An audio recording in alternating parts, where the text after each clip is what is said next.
বাংলাদেশে প্রতি বছর প্রায় ৩৬ লাখ নবজাতকের জন্ম হয়, যাদের প্রায় ২৫% এনআইসিইউ লাগে, অর্থাৎ তারা মুমূর্ষু অবস্থায় পড়েন এবং বাবা মায়েদের এক ধরনের হাহাকার প্রতিদিন সারা বাংলাদেশে দেখা যায়। কিন্তু অবাক করা খবর হলো, ঢাকা শহরের সরকারি বেসরকারি মিলে মোট এনআইসিইউ এর সংখ্যা ২০০-র কিছু বেশি যদি আমরা মানসম্মত এনআইসিইউ এর কথা বলি। কিন্তু ঢাকার অদূরে সাইনবোর্ড এলাকায় একটি হাসপাতাল, বাংলাদেশ নবজাতক হাসপাতালে ২৫০ শয্যার এনআইসিইউ আছে, যেটি অনেকেই জানেন না। এই এনআইসিইউ ছাড়াও এই হাসপাতালের যাবতীয় বিষয়ে আমরা কথা বলবো।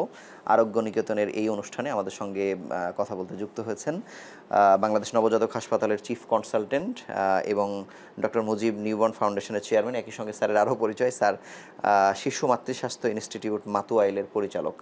আমাদের সঙ্গে আরও যুক্ত হয়েছেন হাসপাতালটির চেয়ারম্যান মাহমুদা সুলতান আসমা। আপনাদের দুজনকে স্বাগত জানাচ্ছি আমাদের অনুষ্ঠানে। আপনাকে স্বাগত।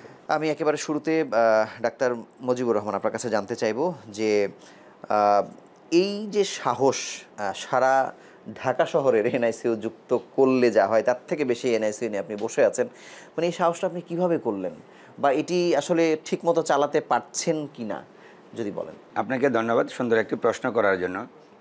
আসলে এই সাহসটি পেয়েছি আমি আমার আসলে বিভিন্ন অভিজ্ঞতা থেকে। আমি ২০০১ সাল থেকে শিশু মাতৃস্বাস্থ্য ইনস্টিটিউটে একজন চিকিৎসক হিসাবে কর্মরত আছি।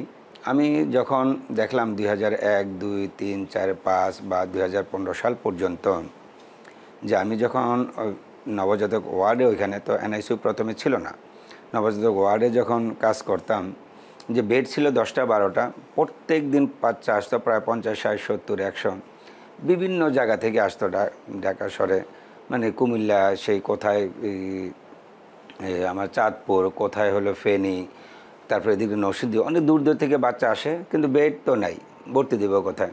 5, 7, 10টা যায় ভর্তি দিতে, বাকিগুলোকে আমরা যখন রেফার করি, ঢাকা মেডিকেল যান, ঢাকা শিশুতে যান বা সলিমুল্লাহ মেডিকেল কলেজে যান, তো এগুলো আবার আসলে আমি কৌতূহলবশতই কারো নাম্বারটা একটু রেখে দিতাম যে আসলে বাচ্চাটা কোথায় ভর্তি হতে পারলো বা চিকিৎসা পেলো কিনা, ভালো হলো কিনা খবর নেওয়ার জন্য।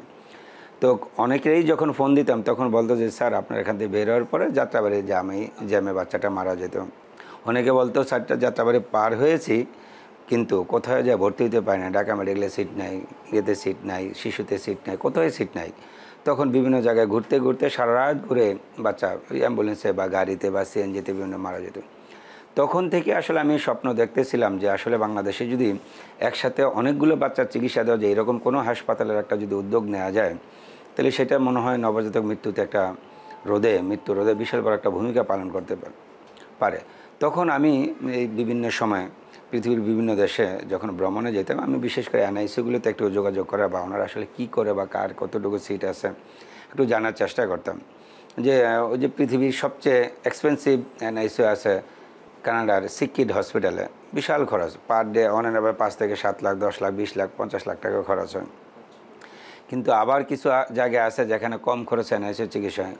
ওই অভিজ্ঞতা নিয়ে তখন আমি দেখলাম যে আমরা যদি একটা কম খরচে একটা হাসপাতাল তৈরি করতে পারি তাহলে সম্ভব। যেহেতু বাংলাদেশে একটা বিশাল একটা নবজাতকের প্রতি বছর জন্মায় প্রায় 35 থেকে 40 লক্ষ, এর মধ্যে প্রিমেচুর নবজাতক আছে প্রায় 6 থেকে 7 লক্ষ। প্রিমেচুর নবজাতকগুলো প্রায় সবগুলোর এনআইসিইউ লাগে, অলমোস্ট সবগুলো।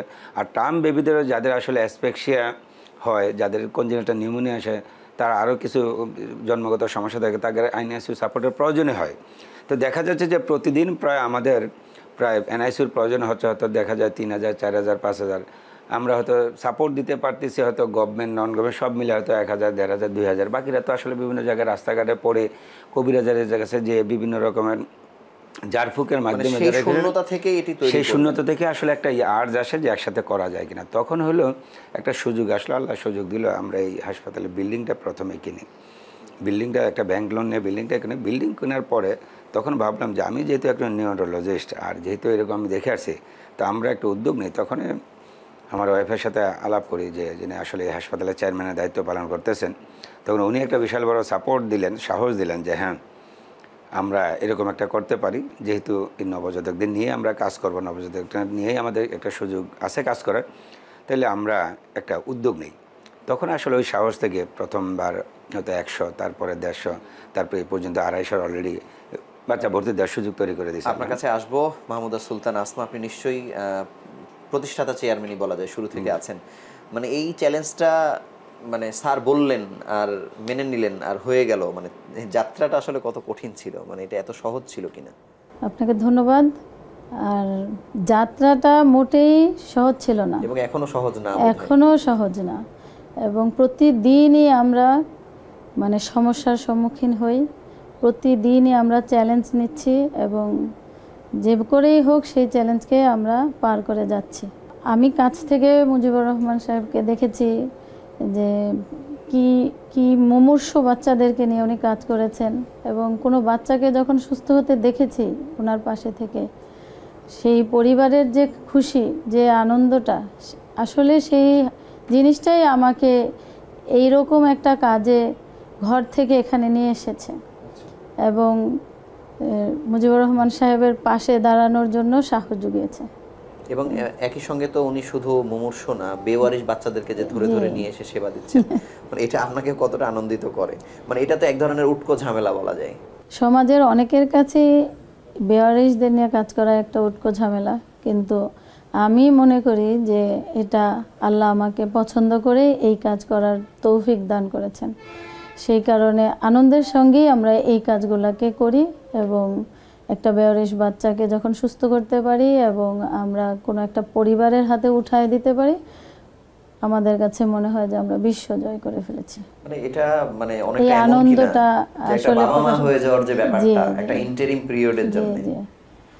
এবং এই আনন্দটা যারা নেয়, একটা নিঃসন্তান দম্পতির হাতে যখন একটা বাচ্চা যায়, তাদের চোখের মুখে যে আমরা যে আনন্দটা দেখতে পাই, আসলে এটা কোনো কিছু দিয়েই এটার সাথে তুলনা হবে না। এবং এই আনন্দটা এনজয় করি বলেই মানে এই চ্যালেঞ্জটা নিচ্ছি, এবং এটাই আমাদেরকে সাহস যোগাচ্ছে। ধন্যবাদ।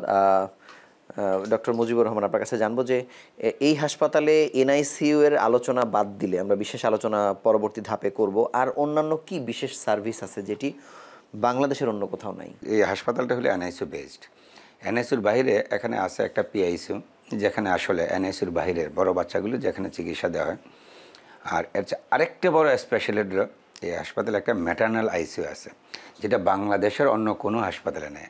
বাংলাদেশের অন্য হাসপাতালে আইসিইউ আছে, সেখানে মেল ফিমেল একসাথে থাকে, আচ্ছা, সব পুরুষ মহিলা একসাথে থাকে, বিভিন্ন রকমের রোগী। এখানে শুধু মায়েদের জন্য ডেডিকেটেড আইসিইউ আছে একটা, যেটাকে ম্যাটার্নাল আইসিইউ। শুধুমাত্র মা রিলেটেড কমপ্লিকেশন যাদের হয়, অর্থাৎ একটা মা যদি প্রেগনেন্সি রিলেটেড কোনো কমপ্লিকেশনে পড়েন, মা যদি জরায়ু রিলেটেড কোনো কমপ্লিকেশনে পড়েন, মা যদি আসলে তার এই ম্যাটার্নাল মানে মাতৃজনিত কোনো কারণে যদি কোনো সমস্যা পড়ে যান, এখান থেকে যত ক্রিটিক্যাল হোক তাকে কিন্তু এখানে ম্যানেজ করার সুযোগ আছে, কারণ এখানে একটা ম্যাটার্নাল আইসিইউ আছে। বিশেষ করে নবজাতক পৃথিবীতে আসার পরপরই তার তো আসলে দুই ধরনের আইসিইউ লাগে, কিন্তু পূর্ণাঙ্গ হাসপাতাল না হলে তো হয় কোথাও ম্যাটার্নাল আইসিইউ আছে, নবজাতক ইউনিট নাই, এনআইসিইউ নাই, এনআইসিইউ আছে, ম্যাটার্নাল আইসিইউ। এই জায়গা থেকে এটা পূর্ণাঙ্গ বলা যায় কিনা? এটা অফকোর্স পূর্ণাঙ্গ, কারণ এখানে মা এবং নবজাতক দুইজনের একই সেট আপে একই ছাতার আমব্রেলার নিচে চিকিৎসা পাওয়ার সুযোগ আছে। আর এখানে এই যে ম্যাটার্নাল আইসিইউতে ম্যানেজ করার জন্য 24 ঘন্টা 24 আওয়ার্স কনসালটেন্ট আছে। এখানে যখন তখন এখানে এক্সপার্ট ডাক্তার যারা আছেন প্রত্যেকে এক্সপার্ট, প্রত্যেকে যারা ডিউটি রেখেছেন প্রত্যেকের এক্সপার্ট। এখানে আসলে আমাদেরকে খুব বাইরে দৌড়াদৌড়ি করতে হয় না। আর সবচেয়ে বড় সুবিধা হলো এখানে ল্যাবটা হলো একটা অত্যাধুনিক ল্যাব। হ্যাঁ, ল্যাব নিয়ে আমরা কথা বলবো অবশ্যই। আমি জানতে চাই যে এখানে অক্সিজেন সাপ্লাইয়ের দিক থেকে আমরা শুনেছি যে আপনারা সর্বোত্তম বা আপনাদের সর্বোচ্চ ক্যাপাসিটি কেমন? এখানে আসলে আমার সেন্ট্রাল অক্সিজেন লাইনের একটা ব্যবস্থা করা হয়েছে। এখানে আমাদের যে অক্সিজেনের যে ভ্যাকুয়ামটা আছে, এই ভ্যাকুয়ামটা প্রায় 12K ভ্যাকুয়াম। যে এইরকম লেভেলের ভ্যাকুয়াম আসলে বাংলাদেশের ঢাকা মেডিকেল বা যে বড় দু একটা সরকারি হাসপাতাল ছাড়া অন্য কোনো হাসপাতালে নেই। এখানে এটা উদ্দেশ্য ছিল আসলে যে আমি তো করোনাতে দেখেছি, আমি যখন আইসিইউতে দেখেছি যে অক্সিজেনের যে কী হাহাকার, আর অক্সিজেন না পাইলে কী ঘটনা ঘটে। আমার নিজেরই অক্সিজেনের প্রায় স্যাচুরেশন লেভেল নামেছে 38, মানে অক্সিজেনের জন্য আমি অ্যাম্বুলেন্স থেকে লাফ দেওয়ার নিচেই পড়ে গেছিলাম।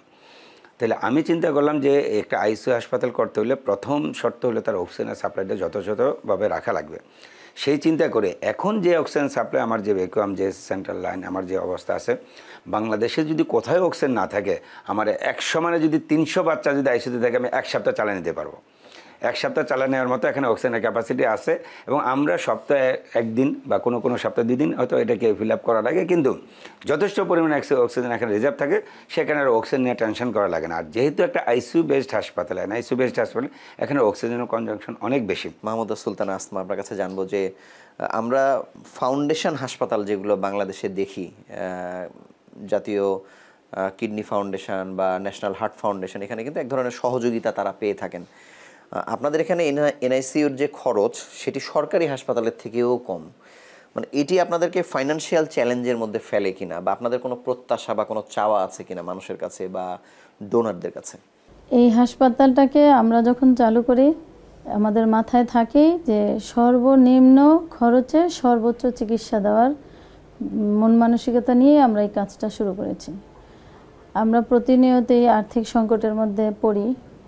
তো এখানকার যে আমাদের মুজিবুর রহমান স্যার আছে, বেসিক্যালি ওনার যে একটা আমরা এখানে ওনাকে একটা যে ভিজিট দেই, সেইটাই বেসিক্যালি আমরা ফাউন্ডেশনে যে অসহায় বিনামূল্যে চিকিৎসার জন্য বাচ্চাদের পিছনে আমরা খরচ করি।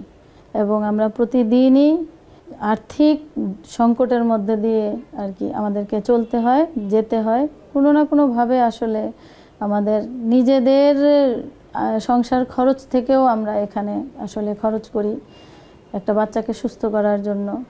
সেই দিক থেকে আমি আসলে সমাজের সবাইকেই অনুরোধ করব যে চাইলে আপনারা এগিয়ে আসতে পারেন। ধন্যবাদ।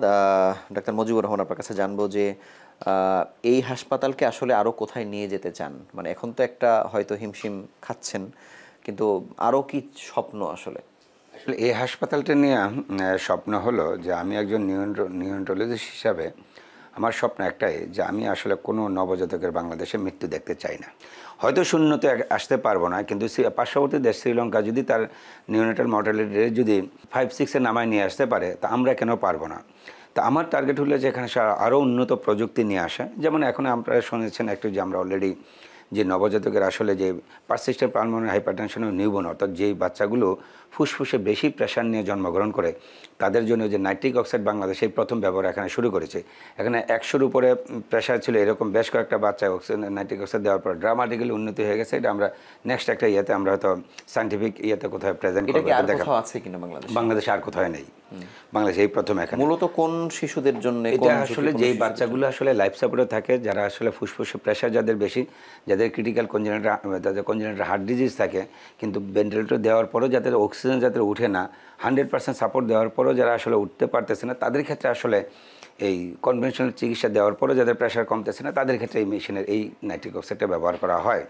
আরও একটা স্বপ্ন আছে, সেটা হলো আমার টোটাল প্যারেন্টাল নিউট্রিশন TPN চালু করা। বাংলাদেশে কোনো হাসপাতালে এ পর্যন্ত, সেটা আপনার একদম কর্পোরেট হাসপাতাল থেকে শুরু করা, কোনো হাসপাতালেই টোটাল প্যারেন্টাল নিউট্রিশন, অর্থাৎ একটা বাচ্চা যদি ধরেন খাবার দিতে না পারি, সে ক্রিটিক্যালি ইল, খাবার তার হজম হচ্ছে না, দিতে পারতেছে না, তাকে বাঁচা রাখুন 10 দিন, 5 দিন, 15 দিন, 40 দিন তাকে মানে নিউট্রিশন দিয়ে বাঁচা রাখতে হবে। সেই ক্ষেত্রে টোটাল প্যারেন্টাল নিউট্রিশন ছাড়া ওটা মেনটেন করা সম্ভব না। সে এখানে TPN একটা সেন্টার খোলার জন্য একটা প্রত্যাশা আছে। আপনাদের মাধ্যমে যদি ইনশাল্লাহ যদি সাহস পাই, আমরা ইনশাল্লাহ আশা করতেছি এই হাসপাতালে আমরা একটা TPN সেন্টারও চালু করব।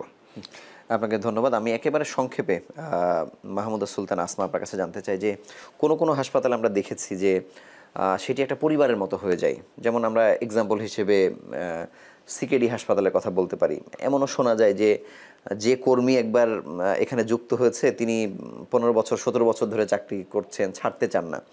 আমরা আপনাদের এখানে এমন কিছু তথ্য শুনেছি যে আপনাদের হাসপাতালের স্টাফরাই প্রতিনিয়ত 4 মাস অন্তর রক্ত দিচ্ছে, সহযোগিতা করছে। মানে এই এনভায়রনমেন্ট আপনাদের এখানে কেমন? সুন্দর প্রশ্ন। আমাদের প্রতিষ্ঠানটা মাত্র শুরু হয়েছে, খুব বেশি দিন হয়নি এটা চালু হয়েছে। এরই মধ্যে এখানে যারা স্টাফরা আছেন, শুরু থেকে যারা আছেন এখন পর্যন্ত তারাই আছেন, ডক্টর যারা আছেন এখন পর্যন্ত তারাই আছেন। এবং আমরা এই প্রতিষ্ঠানটার মধ্যে কাজ করতে গিয়ে যে প্রতিবন্ধকতাগুলো ফেস করি, আমি নিজে দেখেছি যে আমার এই প্রতিষ্ঠানের আমার ক্লিনার থেকে শুরু করে আমার ডক্টর, এই লেভেলে আমরা সবাই মানে ব্যথিত হইতে দেখেছি, চিন্তাগ্রস্ত হতে দেখেছি এবং সমস্যার সমাধানের জন্য এগিয়ে আসতে দেখেছি। এই কাজগুলো আসলে আমাকে আসলে সাহায্য করেছে কঠিন পরিস্থিতিতে সামনে দাঁড়িয়ে থাকা। আপনাকে ধন্যবাদ। আমি জাস্ট 1 মিনিটে আপনার কাছে স্যারের কাছে একটু জানতে চাইবো যে অনেক সময় যেহেতু এনআইসিইউ বা পিআইসিইউ এর ক্রাইসিস আছে, অনেক উচ্চবিত্ত সম্পন্ন মানুষ যারা আছেন তারাও কিন্তু বাধ্য হয়ে আসেন, বা অনেক ক্ষেত্রে সেবার মানের জন্যও কিন্তু আসেন। মানে সেক্ষেত্রে হাসপাতালকে তারা অনেক সময় দেখতে চায় স্কয়ারের মতো করে, অন্য কোনো 4 স্টার 5 স্টার আমরা যেভাবে বলি না কেন, বা আমরা একটা ইবনে সিনা পপুলারের কথা যদি বলি, সেই পরিবেশগত মানোন্নয়নের একটা প্রেশার আপনারা অভিভাবকদের কাছ থেকে পান কিনা, বা সে বিষয়ে আপনাদের চিন্তা কি? না, এটা আসলে প্রতিনিয়তই পাচ্ছি। কারণ এখানে আসলে যেহেতু এটা মেসিভ একটা আইসিইউ হসপিটাল, এখানে সবাই আসে সেবা পাওয়ার উদ্দেশ্যে। সেবার এখানে কোনো ত্রুটি নেই, সেবা পাচ্ছে, কিন্তু আসলে পরিবেশটা আসলে আমরা কর্পোরেট হসপিটালের মতো এখনও করতে পারি না বা করার সুযোগ হয়নি। তবে একটা লেভেল পর্যন্ত চেষ্টা হচ্ছে। যেমন ধরেন আমার এখানে অলরেডি স্কয়ার হাসপাতাল থেকে গত 4 দিন আগে একটা বাচ্চা আসছে, অ্যাপোলো হাসপাতালের বাচ্চা আছে, আরেকটা কর্পোরেট হসপিটালের বাচ্চা আছে। প্রথম 2-4 দিন ওনারা ওইখানে থাকেন, টাকা পয়সা যখন আসলে খুব ক্রাইসিস, তারপরে চলে আসে। কিন্তু আসার পরে যেটা হলো, ওনারা এনআইসিইউর ট্রিটমেন্ট বা আমাদের এনআইসিইউর বা চিকিৎসা নিয়ে কোনো অবজেকশন কারণে আলহামদুলিল্লাহ সবাই স্যাটিসফাইড। কিন্তু এখন পরিবেশগত আসলে যেহেতু এটা একটা উপশহরে, একটা সিটির বাইরে, তাহলে ওই রকম পরিবেশটা আমরা এখনও তৈরি করতে পারিনি। তবে ইনশাল্লাহ আমরা উপরে দেখছেন আপনার যে 3টে ফ্লোরের কাজ চলতেছে, ওইখানে আমরা এই হাসপাতালটাকে আবার 2টা ভাগে ভাগ করতে, একটা পাবলিক ব্লক, একটা প্রাইভেট ব্লক, যেখানে যারা আসলে একটু উচ্চবিত্ত যারা আছেন বা যারা চাচ্ছেন তাদের জন্য আলাদা ওখানে একটা ব্লক থাকবেন। তারা ওইখানে আমরা ভিভিআইপি স্যুট সহ এনআইসিইউর ব্যবস্থা করতেছি। তাহলে ওই রকম একটা হওয়ার পরে চিকিৎসা সেবা সবই ঠিক আছে, কিন্তু বাকি ওনারা পরিবেশের মানটা যেটা চাচ্ছেন সেটা হয়তো ইনশাল্লাহ হচ্ছে এটার সমস্যার সমাধান হয়ে যাবে। আমরা সেটি দেখার অপেক্ষায় রইলাম। আপনাদের দুজনকে আবারও ধন্যবাদ। আমরা ছোট্ট একটি বিরতি নিয়ে ফিরছি আলোচনায়।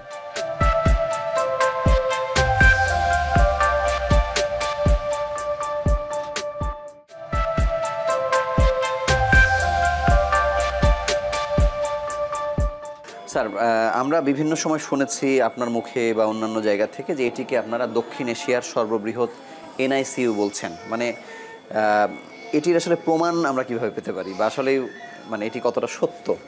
বাংলাদেশ নবজাতক হাসপাতাল আসলে হাসপাতালটা একটা এনআইসিইউ বেসড হাসপাতাল।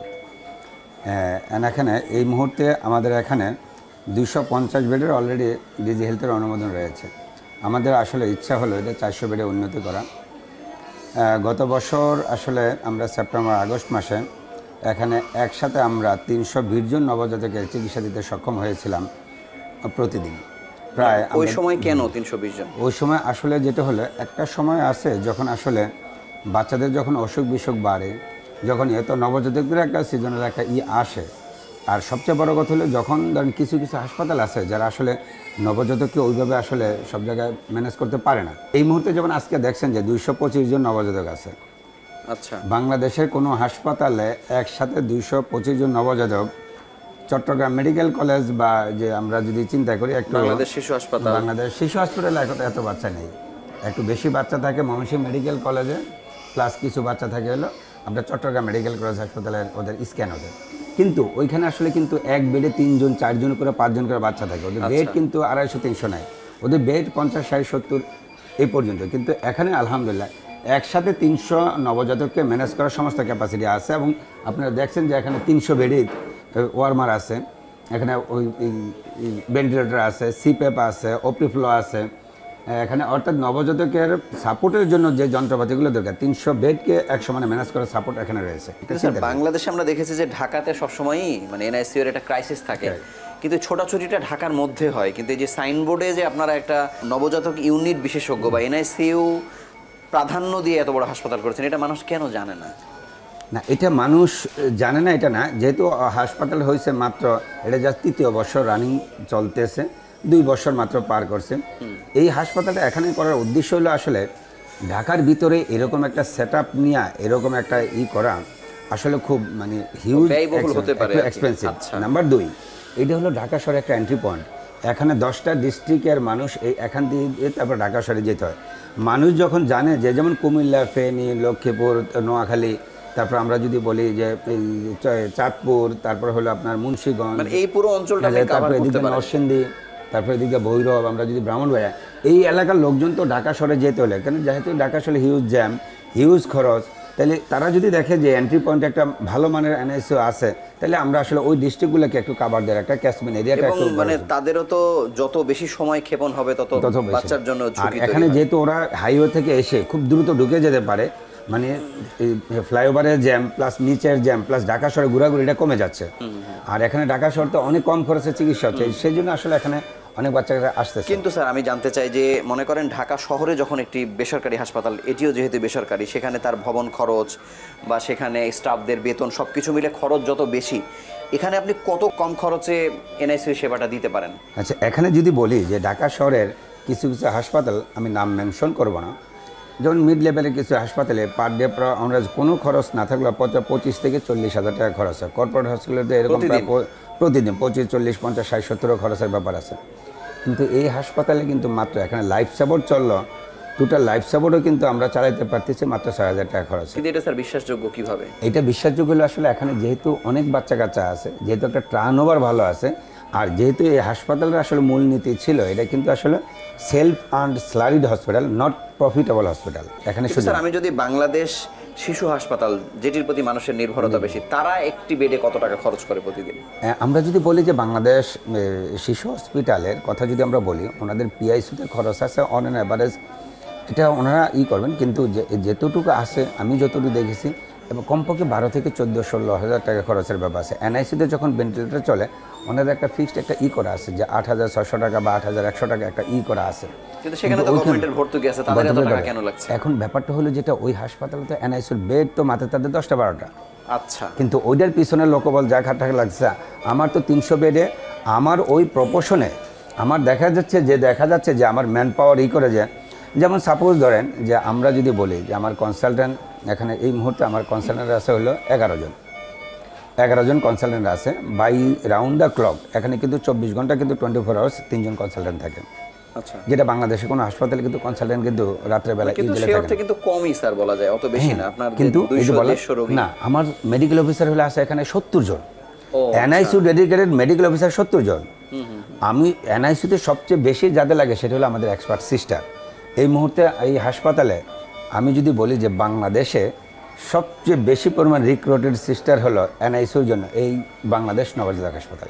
এখানে 210 জন সিস্টার আছে, not a matter of joke. এখানে 210 জন এবং কাগজপত্র ওদের আপনারা ট্রেনিং এনআইসিউতে ট্রিটমেন্ট দেন, শুধু ট্রেনিং না, আপনারা জেনে খুশি হবেন যে এই হাসপাতালটি অলরেডি বাংলাদেশ যে আমাদের যদি বলে director general health service DG হেলথের DHIS2 যে বলে সফটওয়্যার বলে, ওইখানে কিন্তু অর্থাৎ যেখানে বাংলাদেশের সরকারি বিভিন্ন এনআইসিগুলো যেখানে ডাটা যায়, এই হাসপাতালের ডাটা কিন্তু বাংলাদেশের একমাত্র হাসপাতাল যেখানে এনআইসি ওখানে ইনপুট এখন দেওয়া হচ্ছে। আচ্ছা, ওরাও আসলে থান্ডার্ড হয়ে যাচ্ছে। গত 2 মাস যাবত ডাটা দিচ্ছি যে পার ডে ধরুন আমি এখানে পার ডে আমার অ্যাভারেজে ভর্তি হচ্ছে 30 থেকে 35টা, একেবারে না হলে 30-35 জন, যেখানে অন্যান্য এনআইসিতে আমি জানতে চাই এখন বেসরকারি আইসিইউ বা এনআইসিউতে একটা বড় অভিযোগ, হাসপাতালে রোগীকে আটকে রাখা হয়, শিশুদেরকে বেশি দিন। আপনার এখানে সুস্থতার হার কেমন? গড়ে এক-একজন নবজাতক কতদিন হাসপাতালে থাকছেন? খুব সুন্দর একটা প্রশ্ন করেছেন। এটা আসলে এনআইসিতে যখন একটা বাচ্চাগুলো ভর্তি হয়, এই বাচ্চাগুলো সে ক্রিটিক্যাল বাচ্চা আসে। এখানে অ্যাভারেজে হসপিটাল স্টে হলো 5 থেকে 7 দিন। আচ্ছা, 5 থেকে 7 দিন। তবে ক্ষেত্র বিশেষে আমার এখানে সর্বোচ্চ যে বাচ্চা ভর্তি ছিল 180 দিন। যেমন স্কোয়ার হাসপাতালের কোয়ালিটি কন্ট্রোল অফিসার একজন ভদ্রলোকের নামটা এই মুহূর্তে মনে নেই, মাহবুব, ওনার দুটা বেবি হয়েছিল। একটা বেবি স্কোয়ারের হাসপাতালে ভর্তি ছিল। প্রথম 2 দিন রাখার পরে 2 বেবিতে যে পরিমাণে খরচ হচ্ছে উনি নিজে ওইখানে ডিসকাউন্ট পাওয়ার পরে কুলাইতে পারতেছে না, কিন্তু ওই বাচ্চার ওজন ছিল 600 গ্রাম। সেই বাচ্চা এখানে চিকিৎসা দিয়েছি, চিকিৎসা দেওয়ার পরে সেই বাচ্চার বয়স এখন আমার হাসপাতালের বয়সও 3 বছর, ওই বাচ্চার বয়সও 3 বছর। অর্থাৎ ওরা আমার হাসপাতাল শুরুর এক সপ্তাহ পর থেকে এসেছিল। উনি এখানে 6 মাস থেকে ওনার মাত্র খরচ হয়েছিল মাত্র 2 থেকে 2.5 বা 3 লাখ টাকার মতো। অথচ ওই ওনার হাসপাতালে 2 দিনেই কিন্তু তার 3 প্রায় সমান খরচ হয়েছিল। এখন 600 গ্রাম একটা বাচ্চা তো 5-7 দিন 10 দিনে বাসায় যেতে পারবে না।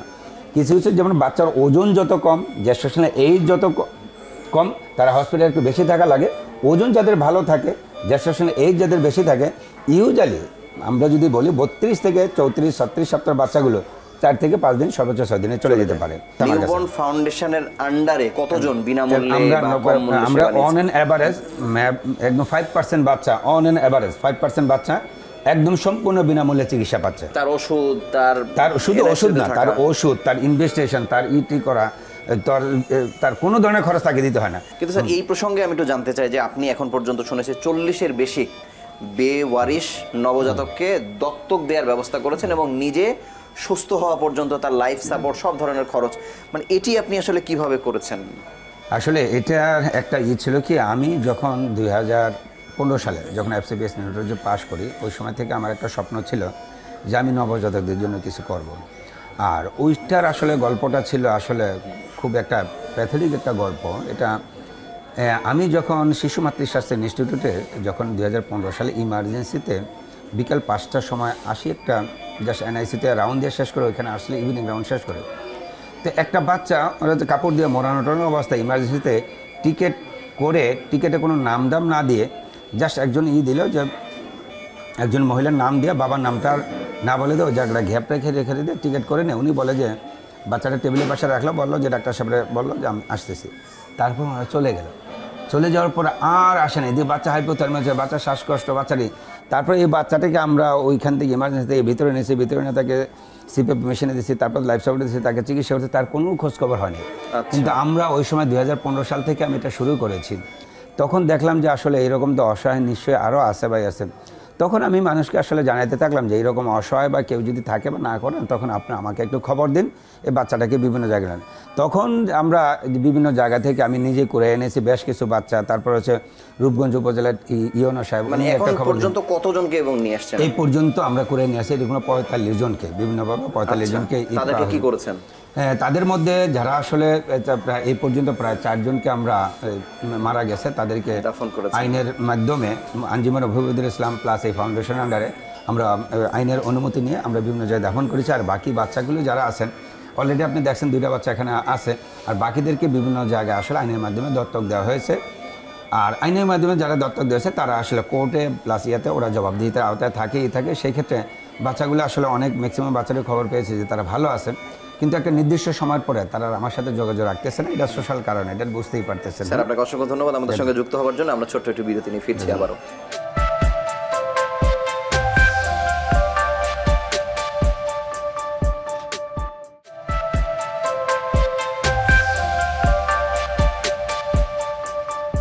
এ পর্যায়ে আমাদের সঙ্গে যুক্ত হচ্ছেন বাংলাদেশ নবজাতক হাসপাতালের ল্যাব ইনচার্জ মামুনুর রশিদ। আপনাকে স্বাগত জানাচ্ছি আমাদের অনুষ্ঠানে। আমরা যতটুকু জানলাম, এই অনেক বড় একটি হাসপাতাল, শুধুমাত্র নবজাতক এবং মায়েদের সেবা দিয়ে যাচ্ছে। এখানে ল্যাবের ভলিউমটা কত বড়, মানে কত পদের পরীক্ষা, কত হাজার প্রতিদিন হচ্ছে? আমাদের এই হাসপাতালে প্রতিদিন প্রায় 200-র মতো স্যাম্পল আসে। এখানে প্রতিদিনই সবচেয়ে বেশি হয় CBC। আচ্ছা, CBC একটা গুরুত্বপূর্ণ পরীক্ষা। এই পরীক্ষাগুলা আমরা 8 জন দেওয়ার চেষ্টা করি। কত ঘন্টার মধ্যে দেন? আমরা 1 ঘন্টা থেকে 1 ঘন্টা 20 মিনিটের মধ্যে দেওয়ার চেষ্টা করি CBCগুলো। তারপর হয় সবচেয়ে বেশি হয় আমাদের বিলিরুবিন এবং CRP টেস্ট সবচেয়ে বেশি হয়। সারা বাংলাদেশে পরীক্ষা নিরীক্ষার মান নিয়ে এক ধরনের সন্দেহ মানুষের মধ্যে থাকে। অনেক সময় ডাক্তার বলে যে না, এই ল্যাবের হবে না, অমুক ল্যাব থেকে নিয়ে আসেন। মানে আপনারা আপনাদের মান নির্ধারণ বা মান নিশ্চয়তার ক্ষেত্রে মানে কি ফলো করেন? আমরা আমাদের মান ক্ষেত্রে সবচেয়ে খেয়াল করতে ভালো মানের রিয়েজেন্ট, আচ্ছা, ভালো টেকনোলজিস্ট, এবং প্রত্যেক দিনই আমরা আমাদের মেশিনের QC করে থাকি। যখন একটা রেজাল্ট আমরা অ্যাবনর্মাল পাই, তখন অন্য আমাদের আরও মেশিন আছে, ওই মেশিনে রিচেক করি। আচ্ছা, রিচেক করার পরে দেখি যে যদি অ্যাবনর্মাল ঠিক থাকে এবং তার সাথে QC তারপর কন্ট্রোল করে দেখি যে রেজাল্ট ঠিক আছে, তখন তারপর আমরা রিপোর্টগুলো ছাড়ি।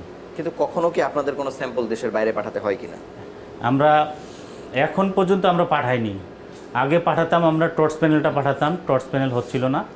এখন আমাদের এখানেই মেশিন নিয়ে আসা হয়েছে টর্চ প্যানেল করার জন্য, ইমিউনোলজির অটো মেশিন। এই টর্চ প্যানেলটা সহ আমরা সব ধরনের টেস্টই আমরা এখানে করি। আচ্ছা, ইকো করবার ক্ষেত্রে আপনারা কবে থেকে শুরু করেছেন বা এটি করতে পারেন কিনা? আমাদের এখানে ইকো শুরু থেকেই ইকো হয়। আচ্ছা, হ্যাঁ, আল্ট্রাসাউন্ড মেশিনের সাহায্যে ইকো হয়, শুরু থেকেই ইকো হয়।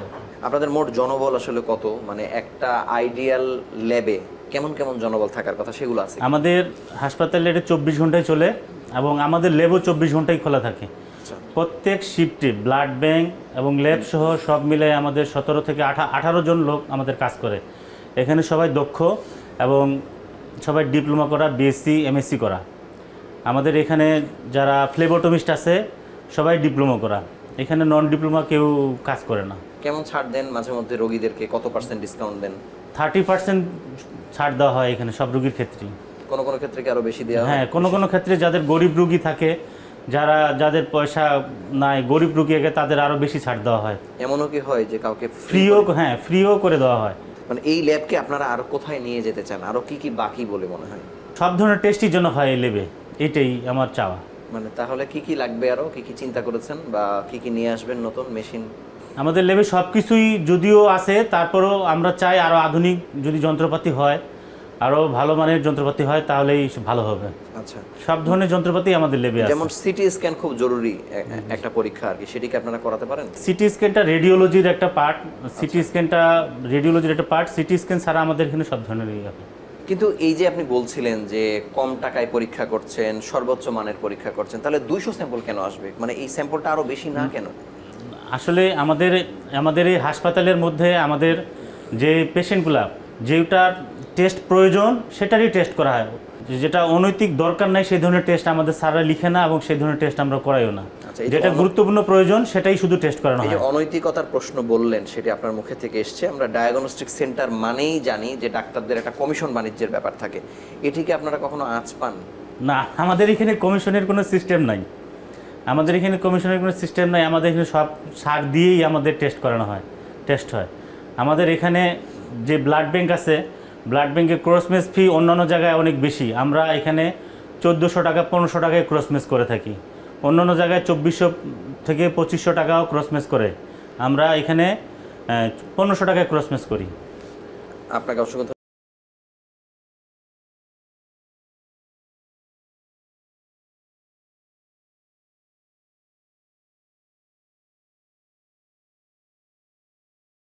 সঙ্গে যুক্ত হচ্ছেন ব্লাড ব্যাংকের মেডিকেল টেকনোলজিস্ট ইসমাইল হোসেন সিয়াম। আপনাকে স্বাগত জানাচ্ছি আমাদের অনুষ্ঠানে। একটি হাসপাতালে একটি ব্লাড ব্যাংক থাকা কতটা জরুরি বলে আপনি মনে করেন, বা এই হাসপাতালে কিভাবে আপনারা সাপোর্ট দিচ্ছেন? এনআইসিইউ পিআইসিউর জন্য ব্লাড ব্যাংক থাকা জরুরি, কেননা বেবিদের এনআইসিইউ যখন থাকে তখন প্লাজমা প্লাটিলেট অনেক সময় কমে যায়, সেক্ষেত্রে ব্লাডের প্রয়োজন হয়। হিমোগ্লোবিন কমের কারণে ব্লাডের প্রয়োজন হয়। যদি আমার হসপিটালে ব্লাড ব্যাংক না থাকে সেক্ষেত্রে সে বাহিরে যেতে হবে, অনেক সাফার করতে হয়। যখন আমাদের এখানেও প্রথম পর্যায়ে ছিল না, পরবর্তীতে যুক্ত করা হয়েছে।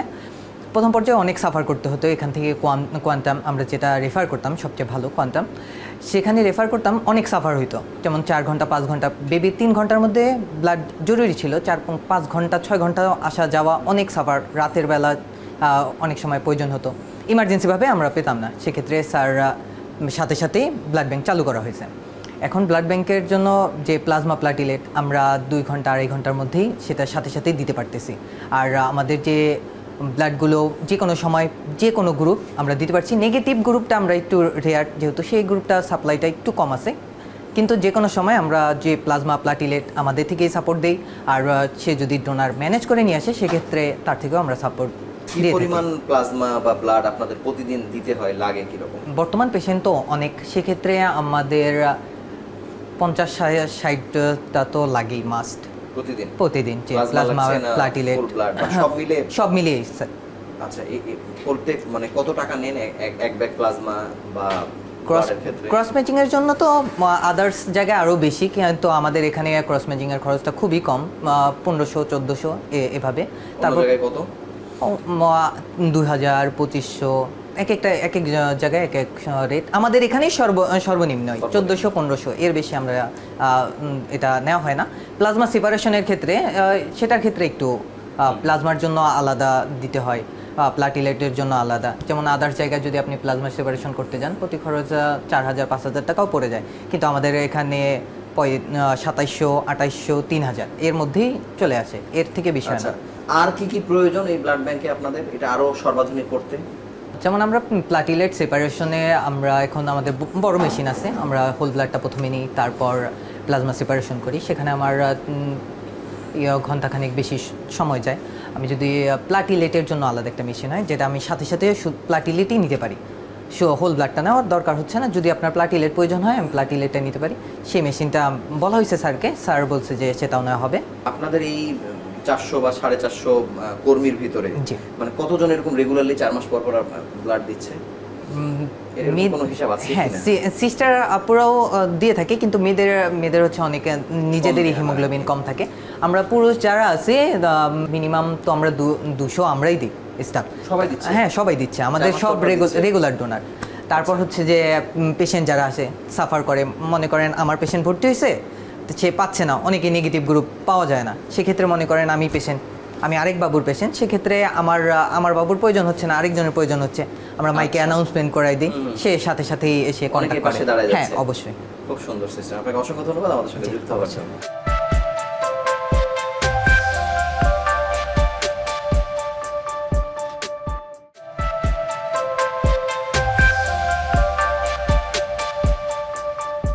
এ পর্যায়ে আমাদের সঙ্গে যুক্ত হচ্ছেন বাংলাদেশ নবজাতক হাসপাতালের আরও 2টি ইউনিটের 2জন মেডিকেল অফিসার। আমাদের সঙ্গে আছেন ডাক্তার সোহান, মেডিকেল অফিসার PICU, এবং আছেন ডাক্তার Tausif Rokni, medical officer maternal ICU। আপনাদের দুজনকে স্বাগত জানাচ্ছি আমাদের অনুষ্ঠানে।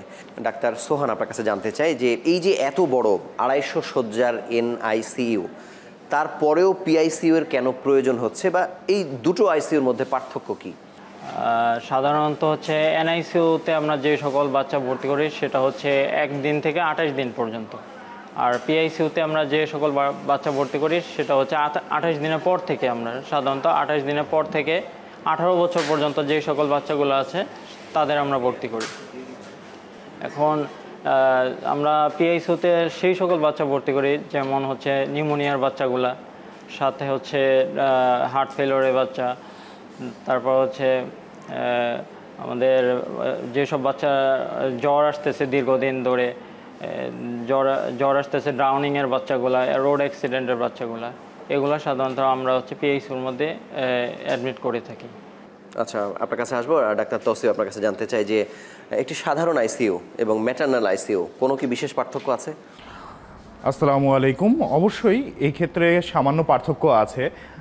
কথার মাধ্যমে বোঝা যাচ্ছে ম্যাটার্নাল ICU বলতে সচরাচর মায়ের যখন দেখা যাচ্ছে যে ইন্টেনসিভ কেয়ারের প্রয়োজন হয়, সেক্ষেত্রে আমরা দেখা যাচ্ছে যে ম্যাটার্নাল ICUতে রেফার করে থাকি, বা একজন গর্ভবতী মায়ের এরকম ICUর প্রয়োজন পড়ে থাকে।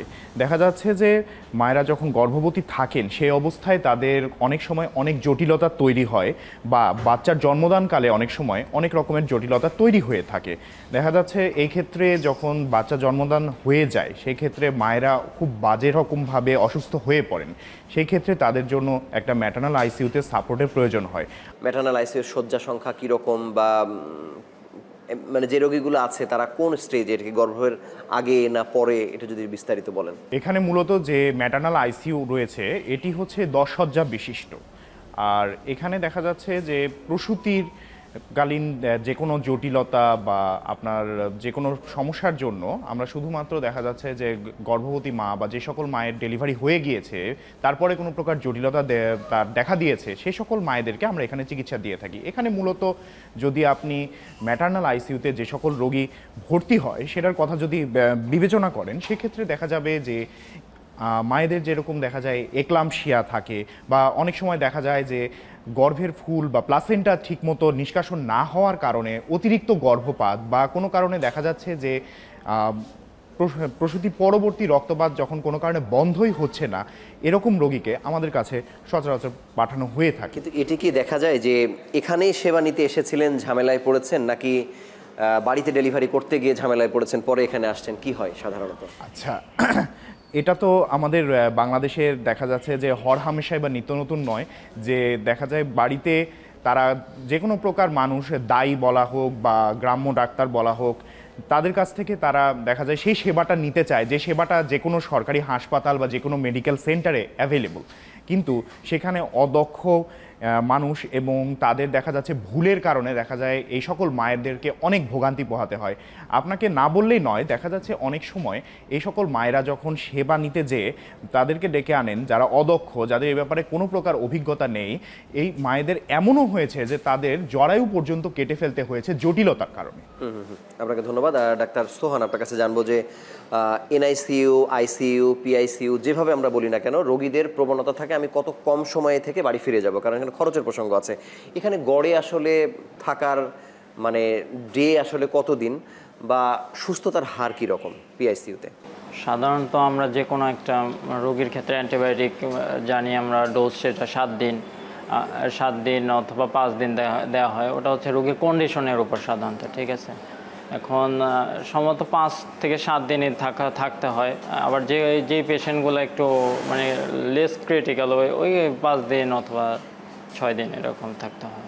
সুস্থতার হারের কোনো পরিসংখ্যান বা পার্সেন্টেজ কিছু আছে? সুস্থতার হার বিশেষ করে ডেঙ্গু পেশেন্টের ক্ষেত্রে যদি আমরা বলি, বিগত 3 বছর ধরে আমরা আলহামদুলিল্লাহ বাংলাদেশ নবজাতক হাসপাতালের সাকসেস রেট 100%। অন্যান্য বড় বড় হসপিটালে হয়তো বলছেন কেউ মারা যায়নি তার মানে? না, এখন পর্যন্ত আমাদের হসপিটালে এখনো মারা যায়নি। পিআইসিইউতে মারা যায়নি, মারা যাওয়া তো একটা সাধারণ ঘটনা। ঠিক, আমরা সাকসেস রেট 100% বিগত 3 বছর ধরে আলহামদুলিল্লাহ। এবারও আমরা ডেঙ্গুর যতগুলো বাচ্চা আমাদের হসপিটালে অ্যাডমিট হয়েছে আলহামদুলিল্লাহ এখন পর্যন্ত সবাই সাকসেস রেট 100%। এনআইসিইউর ক্ষেত্রে যেমন আমরা দেখি যে 6,000 টাকা একটা শয্যা ভাড়া, যেটি কল্পনা করা যায় না। সরকারি হাসপাতালে যেটি এটা 8,000, 10,000, 15,000 পর্যন্ত আছে বা আরও বেশি আছে। এনআইসিইউতে যেমন কম নেওয়া হয়, ম্যাটার্নাল আইসিইউতে আসলে কেমন পার ডে কেমন খরচ হয় মায়েদের? ম্যাটার্নাল আইসিইউর ক্ষেত্রে বলতে গেলে এখানে যে কোনো জায়গা, ঢাকাতে তো প্রচুর কর্পোরেট হসপিটাল আছেই, তাই না, এবং আইসিইউ রিলেটেড হাসপাতালও আছে যারা শুধুমাত্র আইসিইউ পরিচালনা করে থাকে। সেই সকল হসপিটালের চাইতে আমি বলবো সিদ্ধিরগঞ্জের মতো একটা জায়গায় অবশ্যই সেগুলো জায়গার চেয়ে অনেকটা কম খরচে ম্যাটার্নাল আইসিইউ পাওয়া যেয়ে থাকে। কোনো একটি বেসরকারি হাসপাতালের আচার আচরণ চরিত্র এমন হয় যে চাইলেও ওখানকার স্টাফ যিনি ডাক্তার উনি মানুষের জন্য করতে পারেন না, কিন্তু আবার যদি এমন হয় যে হাসপাতাল করতে চায় তখন ওই আনন্দ আসলে স্টাফও পায় আর কি। মানে এই জায়গাতে আপনার বক্তব্য কি বাংলাদেশ নবজাতক হাসপাতাল নিয়ে? আপনার প্রশ্নের যদি আমি যথাযথভাবে উত্তর দিতে চাই, সেক্ষেত্রে বলতে হবে যে এখানে রোগীকে সেবা দেওয়ার জন্য যেভাবে হাসপাতালের ম্যানেজমেন্ট এবং হাসপাতালের প্রতিষ্ঠাতা ডক্টর মুজিব স্যার যেভাবে সকলকে বলেন এবং উদ্বুদ্ধ করেন যে সেবা দান করার ব্যাপারে, সেই ক্ষেত্রে আমরাও চেষ্টা করি যেন রোগীর ভোগান্তিটা সবচেয়ে কম হয় 1 নম্বর, এবং পরবর্তীতে রোগী যেন ভালো মতো এবং সর্বাধিক কম সময়ে এখানে থেকে ফেরত যেতে পারে। কারণ বাংলাদেশে এবং বহির্বিশ্বের যে কোনো জায়গায় গেলে আপনি দেখতে পাবেন আইসিইউ বা যে কোনো ইন্টেনসিভ কেয়ার ইউনিটে যখন কোনো পেশেন্ট ভর্তি থাকে তখন অবশ্যই তার খরচের পরিমাণটা অনেক বেড়ে যায়। আবার তার সাথে যারা অ্যাটেন্ডেন্ট আসতেছেন তাদেরকেও দেখা যাচ্ছে যে ঠিকমতো থাকার বা আবাসনের বিষয়টা তখন ঠিকভাবে নিশ্চিত হয় না, যার কারণে তাদেরকে এখানে যাতে কম সময় থাকতে হয়, আমরাও যেন তাদেরকে দ্রুত সেবা দিয়ে তাদেরকে বিদায় দিয়ে দিতে পারি, যেন তারা সুস্থ হয়ে বাসায় যেতে পারে, এই বিষয়টা নিশ্চিত করার জন্য আমরা সবসময়। আপনার কাছে জানবো ডাক্তার সোহান যে আইসিইউর ক্ষেত্রে, পিআইসিইউ, এনআইসিইউর ক্ষেত্রে সবথেকে ভয়ের কারণ হচ্ছে সংক্রমণ। মানে এটি রোধে আপনারা আলাদা কি করেন বা এটি কতটা কনসার্নে আপনাদের? এটা রোধে আমরা সাধারণত কিছুদিন পর ফিউমিগেশন একটা কথা আছে, এটা আমরা করে দিই। কতদিন পর পর করেন বা এটা কি সবসময় দরকার হয় কিনা? এটা সবসময় আপনার দরকার হবে, কিন্তু আমরা সাধারণত 6 মাস পর পরই এটা করে দিতে হয়। তাছাড়া আমাদের বিভিন্ন স্টেরাইল বক্স আছে, ওই জায়গায় যার নিজস্ব আবর্জনাগুলো ওই জায়গায় নিজস্বভাবে রাখা হয়। আপনাকে ধন্যবাদ এবং আপনাদের দুজনকে আমাদের সঙ্গে যুক্ত হওয়ার জন্য আন্তরিকভাবে অভিনন্দন জানাচ্ছি। ধন্যবাদ। নামে বাংলাদেশ নবজাতক হাসপাতাল শুনলে মনে হয় শুধু নবজাতকরা এখানে সেবা নেন, কিন্তু আপনারা আলোচনায় শুনছিলেন এখানে পিআইসিইউ মানে 18 বছর বয়স পর্যন্ত যারা আছেন তারা যেমন সেবা পাচ্ছেন, ম্যাটার্নাল আইসিইউ প্রসূতি সংক্রান্ত যে সমস্যাগুলো মায়েরা সেবা নিচ্ছেন, তার মানে একটি পূর্ণাঙ্গ হাসপাতালের মতো আসলে আচরণ করছে। কিন্তু বারবার বলা হচ্ছে যে 5-6% মানুষ যারা বিনামূল্যে সেবা নিচ্ছেন বা কোনো না কোনো সহযোগিতা পাচ্ছেন, কর্তৃপক্ষ বলছে যে যদি কোনো হৃদয়বান ব্যক্তি বা কোনো প্রতিষ্ঠান যদি এগিয়ে আসেন এই মানুষগুলোর সেবা দেওয়ার জন্য, তাদের ফাইন্যান্সিয়াল প্রেশারটা একটু কমে। তো আমরা আশা করবো যে আপনারা চাইলে এখানে যুক্ত হতে পারেন মানুষের সেবায় যে কাজটি করে যাচ্ছে বাংলাদেশ নবজাতক হাসপাতাল। আপনারা ভালো থাকুন, সুস্থ থাকুন।